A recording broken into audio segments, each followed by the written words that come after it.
ঘন অন্ধকারে মোড়ানো শনিবারের রাতটা যেন বজ্র বিদ্যুৎ সহ এক প্রলয়ের পূর্বাভাস হয়ে এলো। হোয়াইট হাউস থেকে ভেসে এলো ডোনাল্ড ট্রাম্পের বার্তা, আমরা সফলভাবে আঘাত এনেছি ইরানের 3টি পারমাণবিক ঘাঁটিতে, ফোর্দো, নাতাঞ্জ এবং ইস্ফাহান। সমস্ত বোমারু বিমান এখন নিরাপদে ইরানের আকাশসীমা ত্যাগ করেছে।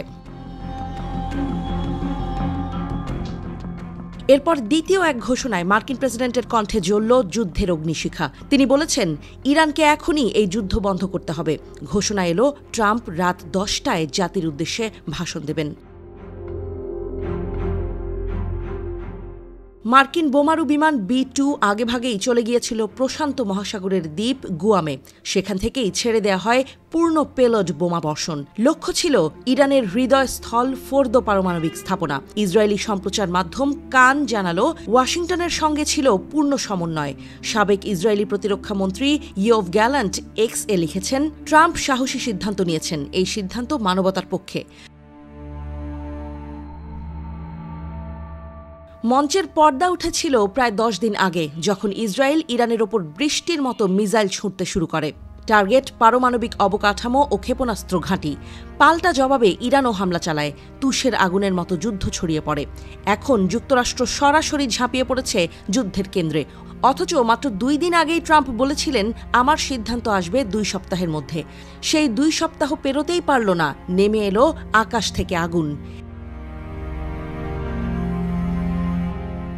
ইরানের রাষ্ট্রপতি মাসুদ পেজেশকিয়ান শনিবার সকালেই হুঁশিয়ারি দিয়েছিলেন, ইসরায়েলের বোমাবর্ষণ যদি না থামে আমাদের প্রতিক্রিয়া হবে আরও ধ্বংসাত্মক। স্পষ্ট ভাষায় বলেছিলেন, ইরানের পরমাণু কর্মসূচি কোনোভাবেই থামবে না।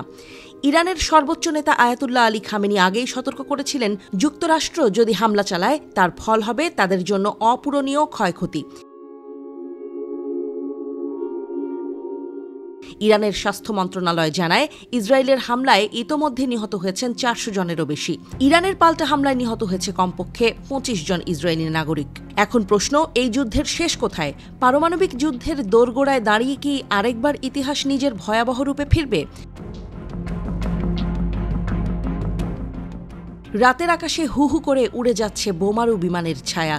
বিস্ফোরণে কেঁপে উঠছে পাহাড়, নদী, নগর, জনপদ। কূটনীতি আজ ব্যর্থ। ছায়াযুদ্ধ এবার রূপ নিচ্ছে সরাসরি সংঘাতে। আর ট্রাম্প, তিনি যেন যুদ্ধের দাবার চাল দিয়ে আবার আলোচনার টেবিল দখল করতে চাইছেন। বলছেন, এই যুদ্ধ থামাতে হবে এখনই। কিন্তু তেহরান কি শুনবে? নাকি এই আগুনে জ্বলবে আরও অনেক শহর, আরও অনেক প্রাণ? মধ্যপ্রাচ্য এখন সেই উত্তপ্ত মরুভূমি, যেখানে প্রতিটি ধূলিকণাই যেন বিস্ফোরণের পূর্বাভাস।